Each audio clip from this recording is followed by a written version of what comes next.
Evio. Pie in the Sky Media. This series contains adult language and descriptions of graphic violence throughout. Listener discretion is advised.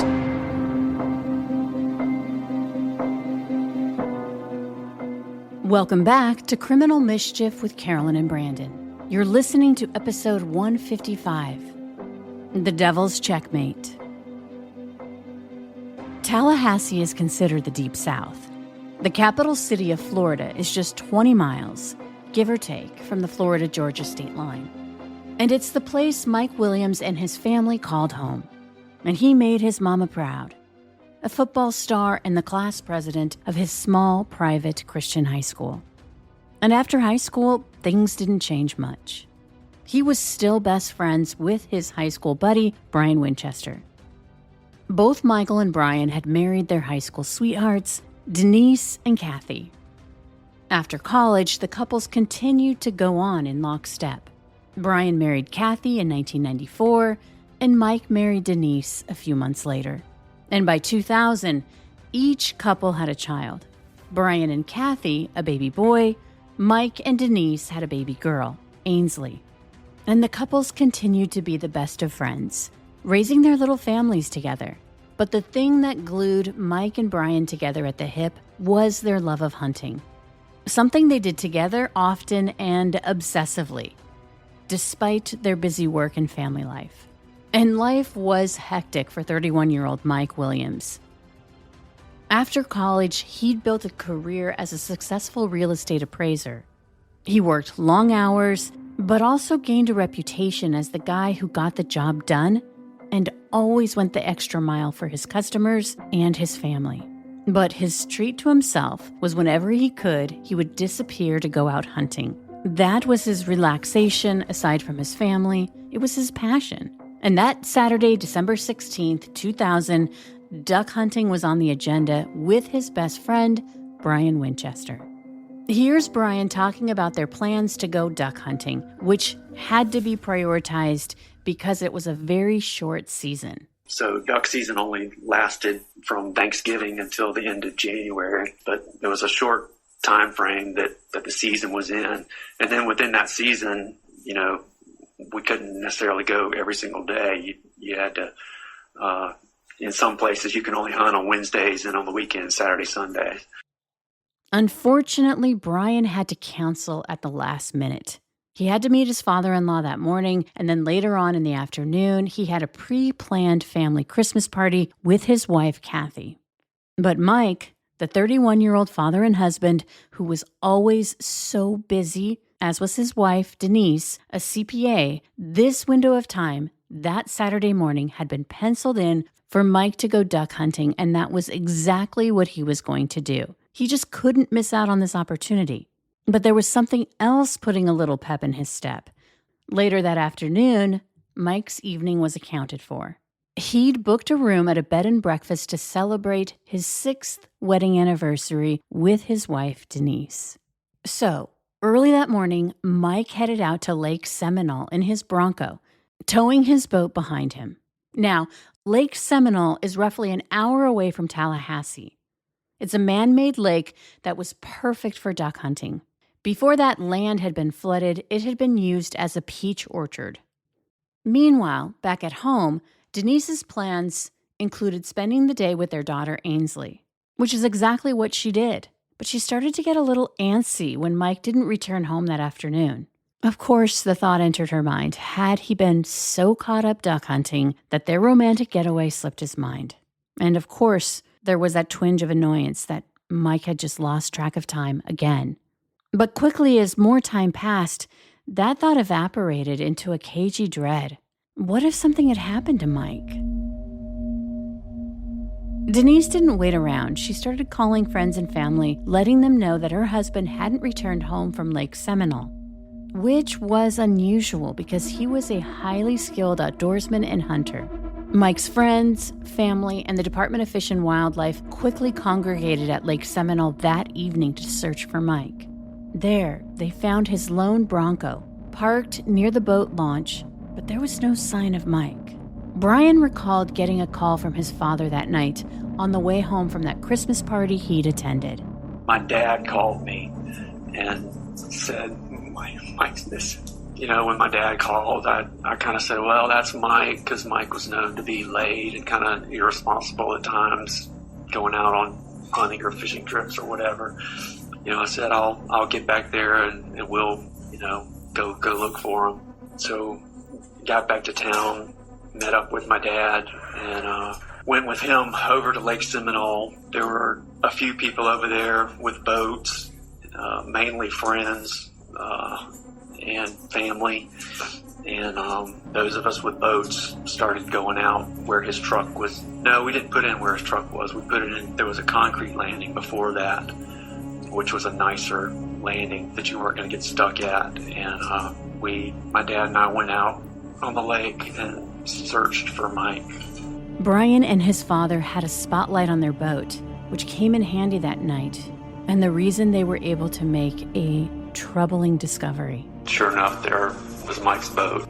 I think we just left it. We didn't touch it. We left it where it was and went back in and told whoever the law enforcement people were there at the time. But shortly thereafter, a pretty bad rainstorm, and I think cold front came through.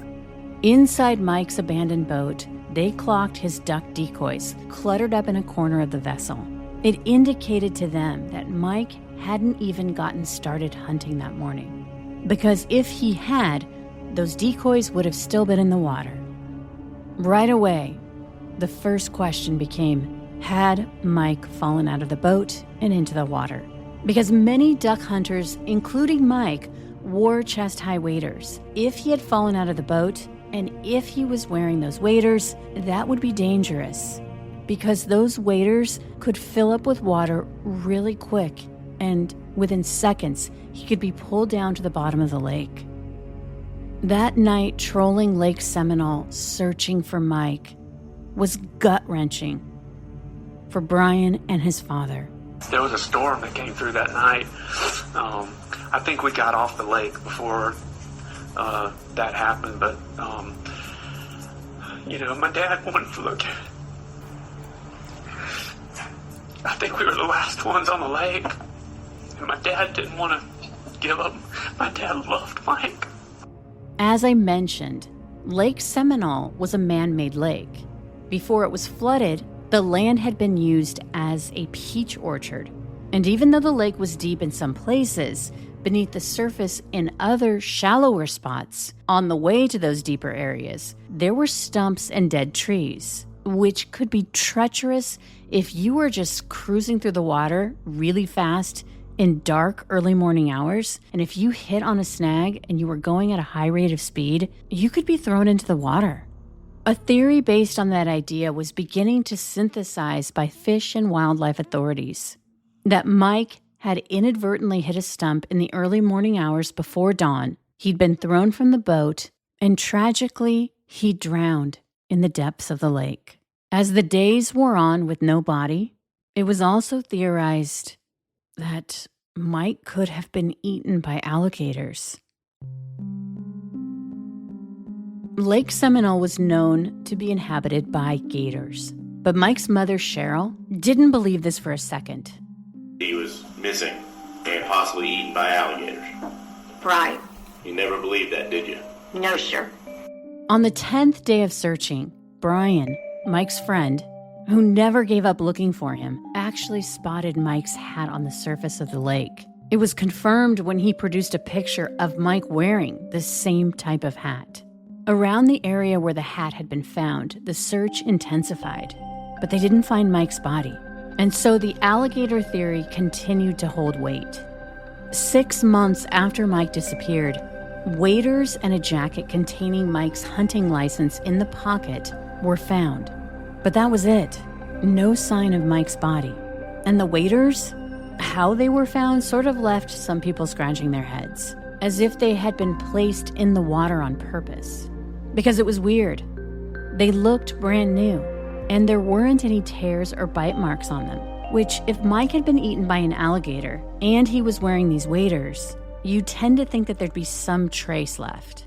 An already skeptical Cheryl, Mike's mom, was convinced that her son's disappearance wasn't a terrible accident, but rather he was the victim of some unknown foul play. I begged Fish and Game to get the local law enforcement to do a criminal investigation. They told me Mike had fallen out of his boat and drowned and had been eaten by alligators. I knew this wasn't true because alligators hibernate in cold water. They don't eat. Mike's body was never found in Lake Seminole. And then there were the whispers around town. 6 months after Mike Williams disappeared and those waders and his jacket were found, his wife, Denise, was able to legally have him declared dead. His official cause of death was ruled a drowning while duck hunting. Mike had been known to be a great guy who was well-liked, an amazing father and husband, a good provider for his family. But again, rumors started to circulate. Because after Mike was declared dead, Denise, his wife, received a life insurance payout from 3 policies totaling $1.75 million.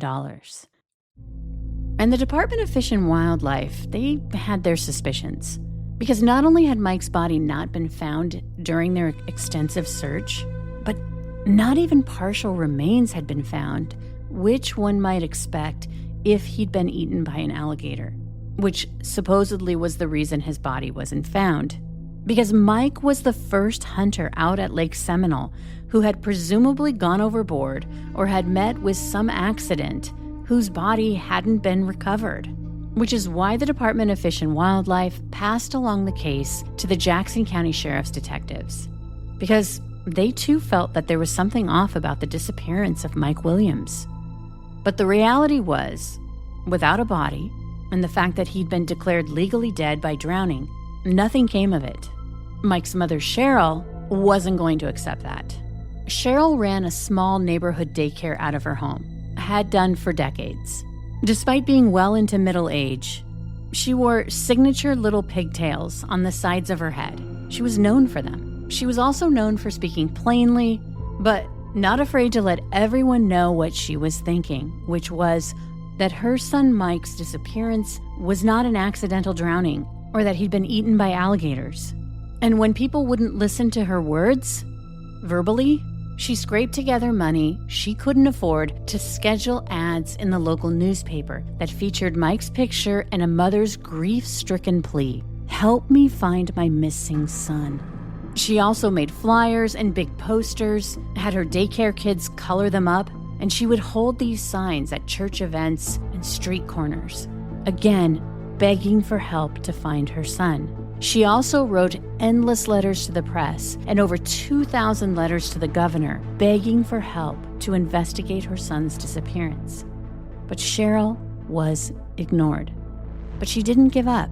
Cheryl paid for expensive billboards with her son's picture front and center in the middle of town with details about his disappearance. She became a pariah, was scorned and dismissed as crazy. I worked in my home daycare from 5 o'clock a.m. to 6 o'clock p.m. Then I would go out and put up missing person signs with Mike's picture on them. I made a big poster sign and walked the streets of Leon County, asking everyone to help me find Mike. I wrote thousands of letters to the media and politicians, begging them to help me find my son. I put ads in the Tallahassee Democrat, and I put up billboards trying to find Mike. I was holding my big poster on the public sidewalk in front of the churches. The ministers and other members of the churches would cuss me out and tell me to leave. I did not leave. I was told by law enforcement officers that I was crazy. According to them, Mike was eaten by alligators. I didn't do things the right way. I wrote too many letters. I talked too much. They told me to go home and shut up. I did not. 9 months after Mike's disappearance and presumed death, someone took notice. A reporter reached out to Cheryl and asked if he could include Mike's story in a larger piece about missing people. Up until that point, Cheryl had limited contact with Denise, Mike's wife, and their daughter Ainsley. According to Cheryl, after Denise read the article about Mike's disappearance in the newspaper, and how Cheryl wanted a criminal investigation into his death, Denise immediately reached out to Cheryl and demanded that she come over to her house. When the article came out in the newspaper, Denise called me on the phone. She was livid. She said, "You and Nick need to come over here right now." We went to her house. In the front yard, we weren't even invited inside. She was screaming at me. She was mad about the article. And she said, screaming at me, "I don't ever want to hear Mike's name again. I don't ever want to see Mike's picture in the paper again. I don't ever want to know anything you're doing about Mike again. I have to get on with my life." And I asked her, I said, "If that were Ansley in the lake, you would just leave her there?" And she said, "I would believe the authorities." Then she said, "If you persist in trying to get a criminal investigation, you will lose Ansley." Cheryl loved her granddaughter, but Mike was her son. She couldn't give up on her quest to find him because she still had hope that he was alive somewhere. It would take 3 years, but finally, the Florida Department of Law Enforcement started investigating Mike's disappearance. The thing is, suspicions were mounting that maybe Mike's mysterious death wasn't an accident. And when Denise got wind that this investigation was underway, she went over to Cheryl's home and confronted her and Mike's brother Nick. But this time, Denise wasn't alone. She brought Brian with her, Mike's best friend. Nick and I got home, and Denise came. She knocked on the door. We opened the door, and Brian was with her. Brian being Brian Winchester? Brian Winchester. And I asked her, I said, "Where's Ansley?" Because I thought she was bringing Ansley to see me. And she said, "Ansley's taking a nap." Well, we invited her inside, and she sat down at the table across from me. Nick was standing, and Brian had his back to the door. And what did Denise tell you? Denise said, "Cheryl, you know that Ansley and I love you, but Brian and I don't like the lies you're telling about us." And I looked at her and I said, "Denise, what lies are you talking about?" Brian screamed, "You shut your mouth and let her talk." Nick got upset and said some not nice things to Brian. And then Denise is crying and she says, "Cheryl, if you will just stop this investigation, you can see Ansley again."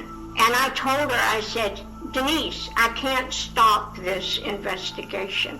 I wouldn't if I could." Nick said, "Denise, Mike is Mama's son and my brother, and we just want to know what you and Brian did to him." Brian said, "Denise, let's go. We're not getting anywhere." And they left. Did you ever see Ainsley again? No. By then, Brian had gotten a divorce with Kathy, and 5 years after Mike's disappearance, Brian and Denise had gotten married. Brian also moved into the house that Denise had once shared with her husband Mike before he disappeared. And ultimately, Brian assumed the role of father to Ainsley, Mike and Denise's daughter. Investigators were tracking all of this, and they were also following the paperwork. Because it was revealed that not only was Brian Mike's best friend, but he was also an insurance broker. It was Brian who had helped Mike set up his life insurance policies. There were a total of 3 that paid out $1.75 million. Brian had set up 2 of the 3, which paid out $1.25 million to Denise. And then there was another one that was set up separate from Brian that was for $500,000. Again, following the paperwork, the FDLE investigators discovered that the hip waders found 6 months after Mike went missing had been used as evidence to help get Mike declared dead, which in turn helped Denise get the payout from those policies. However, without a body or proof of a crime other than gossip, investigators were still at a standstill. Denise and Brian were 2 major suspects in Mike's disappearance and presumed death, but there was nothing they could really do about it other than wait. Because investigators were betting, based on the law of averages, that at some point, there was a good chance that something could happen in their marriage. And if it did, investigators would be ready and waiting to speak to whichever aggrieved party talked to them first. And 7 years after Denise and Brian got married, investigators got word that Brian had moved out of the house and Denise wanted a divorce. But still, neither of them wanted to talk, at least to police, about what had happened to Mike Williams. But that would change when things came to a head one morning in August of 2016. Denise got into her car at around 9 a.m. to go to work.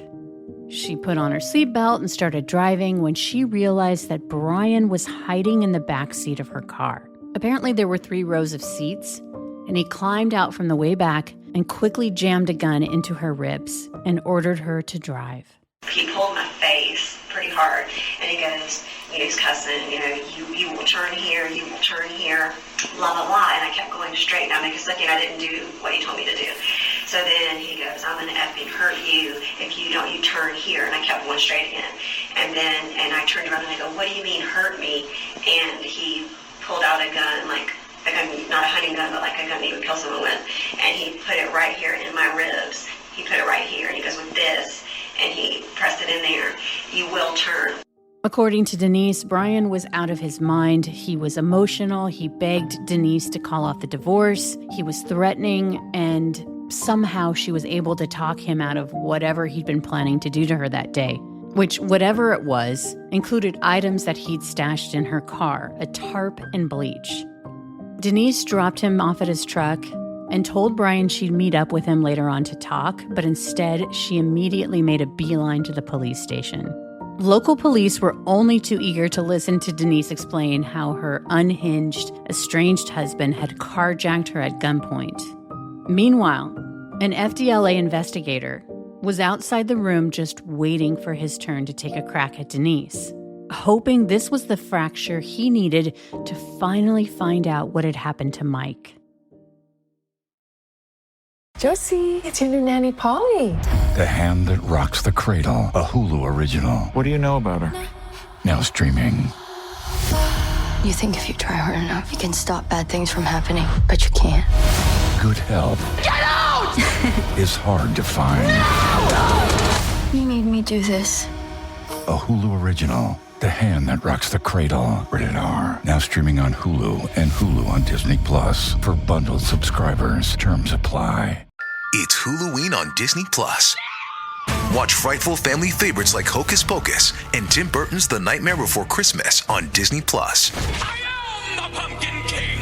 Then take the terror to 10 with a thrilling new remake of The Hand That Rocks the Cradle, Scream, and more with Huluween on Disney Plus. All these and more screaming this Halloween season with Hulu on Disney Plus. Bundle subscription required. 18 plus. Select Hulu content via Disney Plus. Additional content on Hulu app. Terms apply. Visit disneyplus.com/Hulu for details. Icy Hot Pro with 2 max strength pain relievers. Targets multiple pain receptors. Ice works fast. Heat makes it last. Getting ready to step into your career era? Set yourself apart with Adobe Creative Cloud Pro for students. Hone your skills with apps like Photoshop, Illustrator, Premiere Pro, and more, powered with the latest in creative AI. Students save over 55% so you can build a portfolio you're proud of. Launch your future with Adobe Creative Cloud Pro for students. Visit adobe.com/students to learn more. Where do you think Mike's buried at? I have no idea. Any speculation on that? On where he's buried? Buried. I mean, I believe... You don't really believe he died on the lake? I do. Why? I just always have. That's what I believe. And I have, from when he was saying roundabout, I don't know, I talked with the last 2 people, and I can't remember if he wanted me to turn left or right. No, that's not what I'm talking about. Oh. Why do you think Mike perished in the lake? Because he didn't die in Lake Seminole. That's what I've always believed. That's what I believe. And why? I've never been proven anything different. Well, has there been any proof if he would have perished in that lake, he would have been found. Okay? There's never been a person that has fallen over or whatever that they've never found except for Mike. I mean, that's literally, it's an impossibility that he died in that lake. I guess that's just what I believe. Really? Yeah. But Denise wouldn't budge. She only wanted to talk about the carjacking. But I guess right now I need to focus on this and what happened this morning, and I want to get this restraining order done by 5 o'clock, and I want me and my daughter to be safe, and that's what I'm focused on. There's no doubt that Brian's going to be located and put in jail. So I would imagine he's not going to immediately be bonded out under the circumstances and the crimes that he has committed. Okay? I don't know. But I just want to get this restraining order done so that I can have a little peace for tonight with my daughter. That's what I'm focused on. Well, right now. if he's arrested, the next few hours, which I'm sure is going to happen, when Brian is arrested, which will happen, he is going to probably provide another side of whatever happened today. You're aware of that? From this morning? Yeah. I have no idea what he's going to say. Well, that's what people usually do. They give their side of something. The investigators put out one final olive branch to Denise, saying that he'd much rather get the information from her about Mike's disappearance than from Brian after he was arrested for trying to kidnap her. I wish I could just fill in some of the pieces of the puzzle. I'd much rather get it from you than from Brian, because when he's arrested, I'm going to talk to him too. That's fine. I want to see what he says. Okay. He may say something you don't want to hear. I don't know. Well, I have no idea. You're not a clue. Not a clue. I don't even know what he's going to say about this morning. Well, this morning's a done deal, okay? We know what happened. You told us. Brian would be arrested and charged with kidnapping Denise. He pleaded not guilty. But a year later, something shocking happened. Inexplicably, Brian changed his plea from not guilty to no contest. There was no reason given. But a sentencing hearing was scheduled in December of 2017, where Denise stood in front of the judge and read a victim impact statement, begging the judge to sentence Brian to a life behind bars because she feared for her life so much, saying that if he wasn't sentenced to life in prison, that he would kill her. Ultimately, Brian was sentenced to 20 years. And it was odd because during the hearing and the sentencing, nothing was said about Mike Williams' disappearance or why Brian had changed his plea from not guilty to no contest. But timing is an interesting thing. The very next day, the Florida Department of Law Enforcement gave a press conference where they announced that the skeletal remains of Mike Williams had been found in a shallow grave in a remote area about 50 miles away from Lake Seminole. The FDLA didn't say how they'd found the remains, only that Mike had been murdered. But the timing of finding Mike's remains, a day after Brian was sentenced to 20 years in a no-contest plea for carjacking Denise, well, most people thought it was certainly a sign that there was more to come, like potentially a murder charge against Brian for Mike's murder. But no charges came for Brian or for Denise. And what about Cheryl, Mike's devoted mother? Of course, she was devastated. She'd never wanted to be right. She just wanted to find her son, who even after being gone for 17 years, she had still hoped that somehow she would still find him alive. Cheryl? Yes, sir. In December of 2017, you were told that Mike Williams had actually been murdered and his body was found, correct? Yes. You were told before everybody else was, and then you hit the news, correct? Right. How long did it take before Denise called you and said, "I'm sorry, I was wrong all these years"? She never did. How long did it take before she called you and said, "Hey, I'm sorry, maybe I need to help you see your granddaughter again"? She never did. So from the day that she threatened you to stop the investigation, the day before your birthday, you've never seen your granddaughter? No. 5 months after Mike's body was found, something monumental happened. A slew of investigators showed up at Florida State University. This is where Denise Williams worked. And it was there she was handcuffed and arrested for Mike's first-degree murder. Prosecutors alleged Denise had conspired with Brian to kill her husband. She pleaded not guilty. Now, you might be thinking that a first-degree murder charge would be coming down the pike for Brian. You'd be wrong. Remember that detective who interviewed Denise? I wish I could just fill in some of the pieces of the puzzle. I'd much rather get it from you than from Brian, because when he's arrested, I'm going to talk to him too. Denise hadn't wanted to talk about Mike's disappearance that day or any other day after that. She'd only wanted to talk about her estranged husband, Brian, and how he'd carjacked her at gunpoint. And even after that, she didn't go to talk to police about what could have happened to her husband, Mike Williams. But the same couldn't be said for Brian Winchester. It would be revealed that Brian had changed his plea from no contest for kidnapping Denise and getting 20 years in exchange for not being charged for the first-degree murder of his best friend, Mike Williams. And as a part of this deal, Brian would testify in Denise's trial for the first-degree murder of her husband, Mike Williams. Brian shared that he and Denise had been having an affair right under the noses of their spouses, Kathy and Mike. Denise and I jumped out of the car and left Mike and Kathy to go park the car, and went down to the entrance of Floyd's, and that was the first place that we kissed each other and made out, and we had our night out. And then after we all went home to our separate houses. Let me stop you right there. You and Denise made out that night, but Mike and Kathy were present? They were in the car. They were parking the car. It was while they were gone parking the car. And so later that night, after Kathy and I went home and Mike and Denise went home, she and I got on the phone together. And we basically spent the whole night talking to each other on the phone. And it was just like, I don't know, we connected like nobody else. I mean, we just really connected, and we had a lot of sexual talk and had phone sex and that sort of thing. And we agreed, and then met up the next day. I think we just met during her lunch break at work. And that's kind of what just started the whole ball rolling with her and I. Was this a one-time occurrence, or was it ongoing? Was what a one-time? You and her having sexual relations? Oh, no. That's just what started it. I mean, then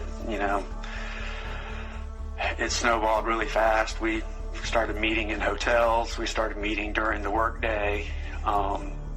We started meeting whenever we had the opportunity. If Mike was at work, Mike worked a lot. He really was a workaholic, quite frankly. She was not happy with that.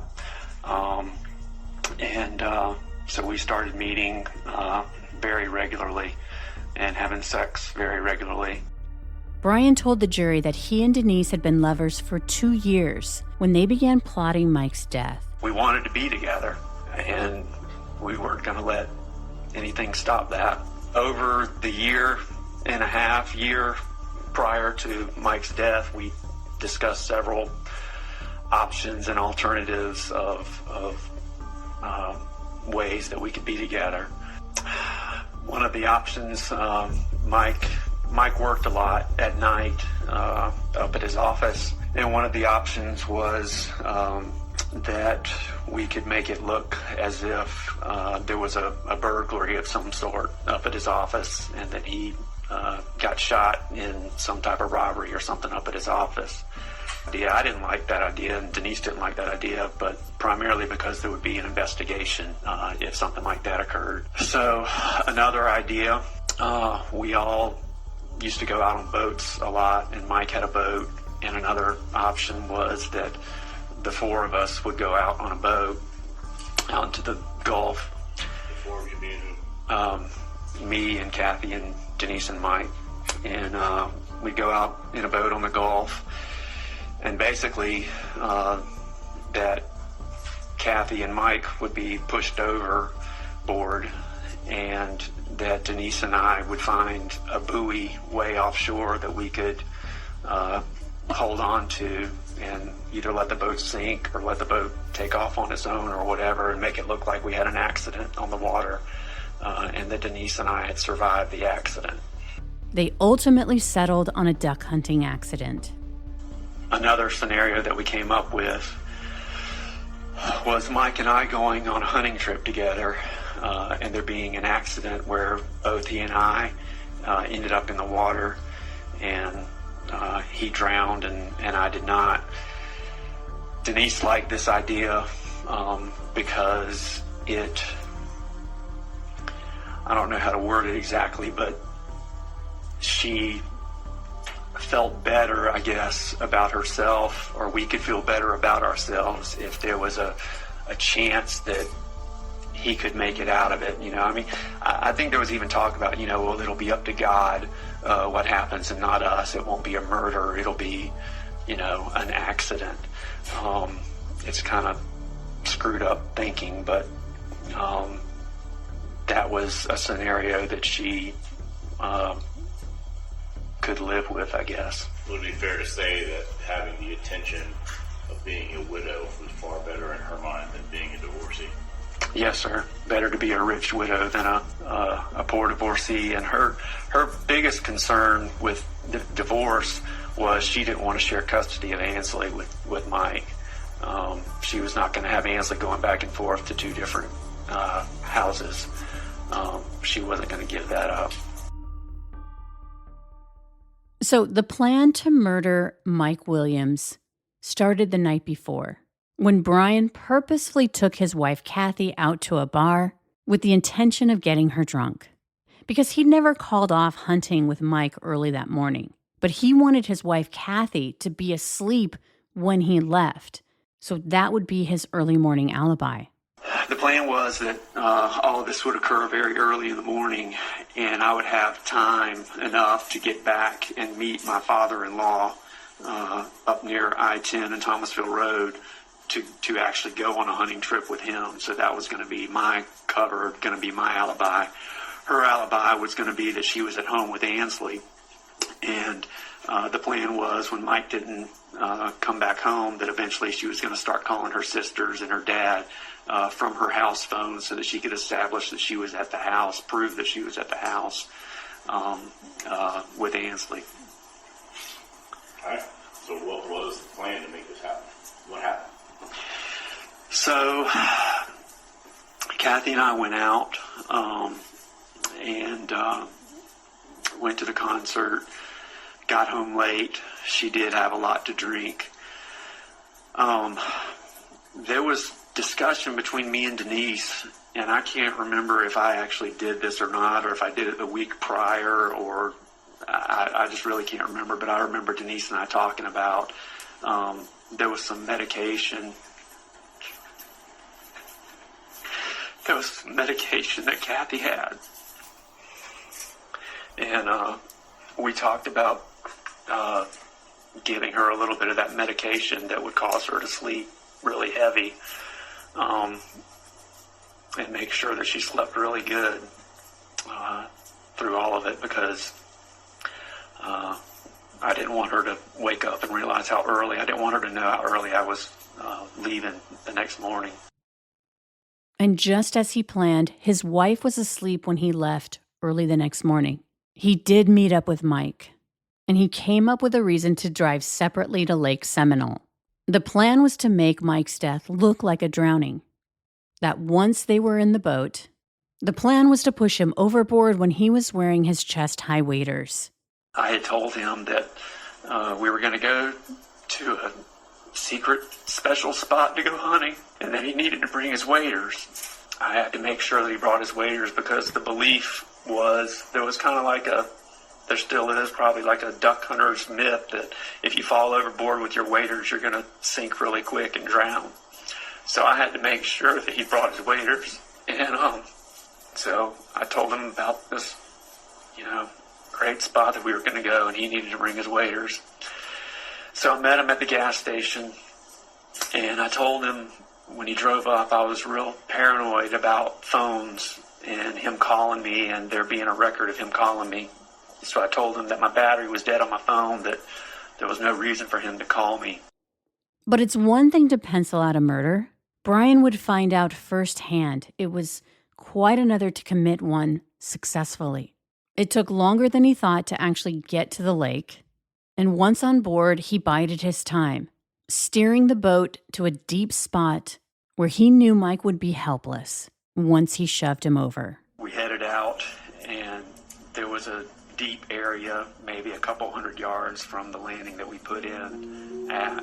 I don't remember exactly how I got him to stand up, but I don't know if I pretended something was wrong with the motor or the weight in the boat was off or something, but I basically stopped the boat and got him to stand up, and when he did, I pushed him into the water.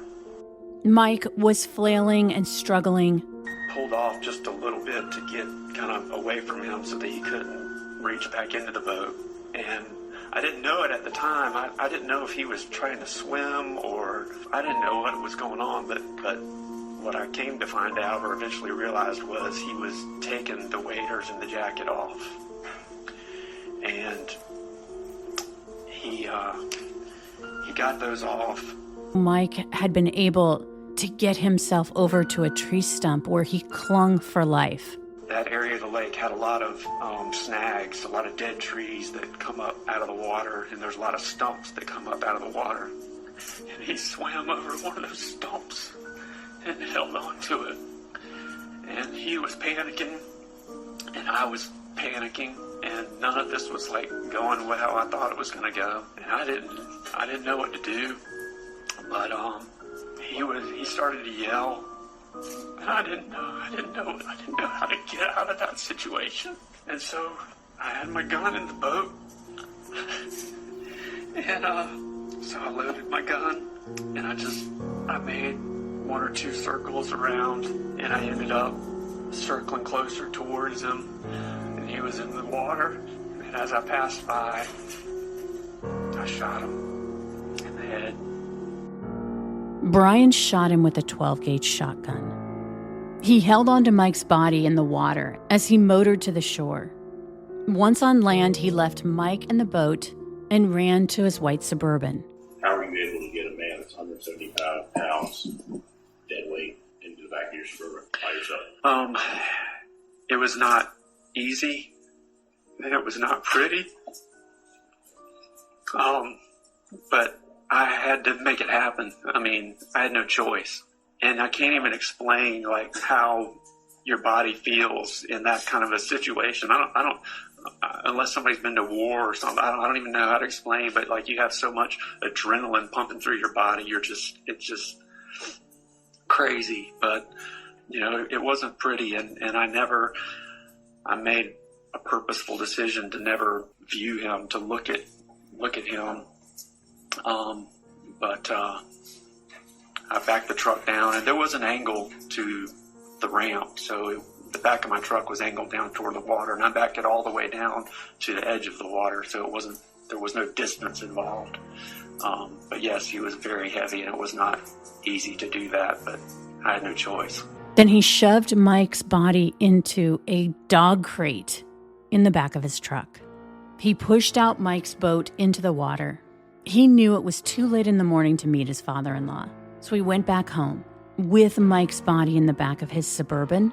Once inside, he crawled into bed with Kathy, then called his father-in-law, made up an excuse that he'd overslept. Pulled up into my driveway and was really, really hoping that Kathy was still asleep.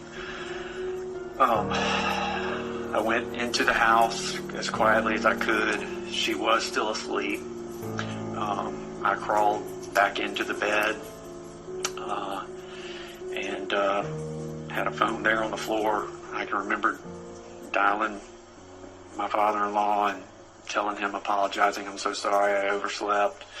And I didn't want to wake Kathy up, obviously, because I had what was in the driveway, but I wanted her to know I was there. So I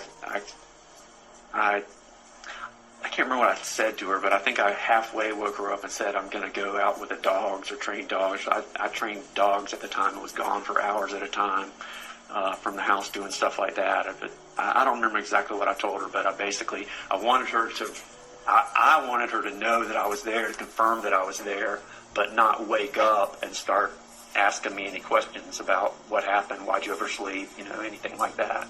But when he got out to his Suburban, there was a big problem.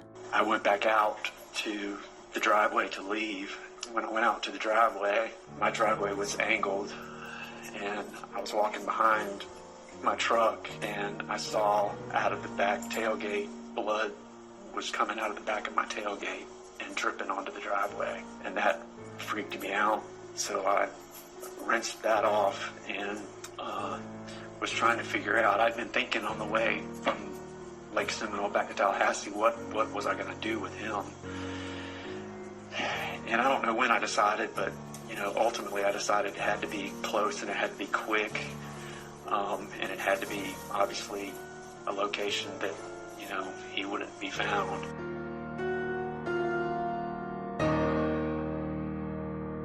He drove 50 miles away to a remote area where he dug a shallow grave.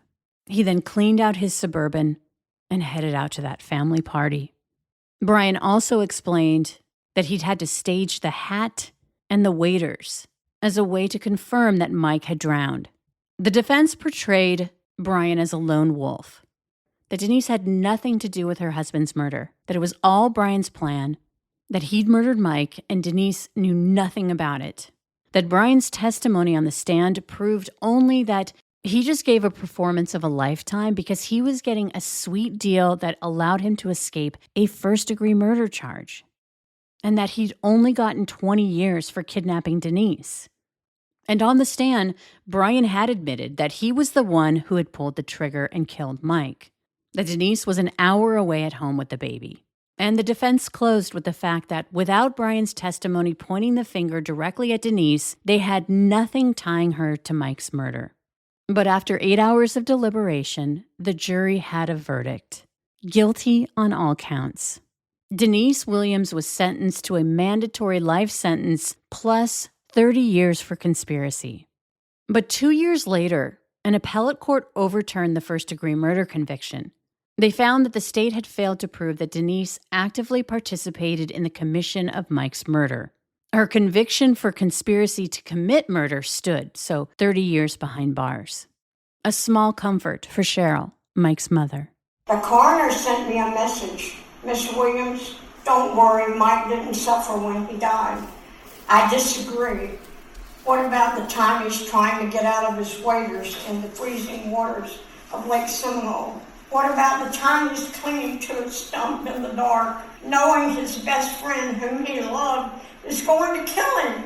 Mike suffered horribly. For the rest of my life, when I try to go to sleep, I will see my son clinging to his stump, freezing, wondering why his friend is trying to kill him. I hear him screaming for help. I wasn't there to help him. It will haunt me forever.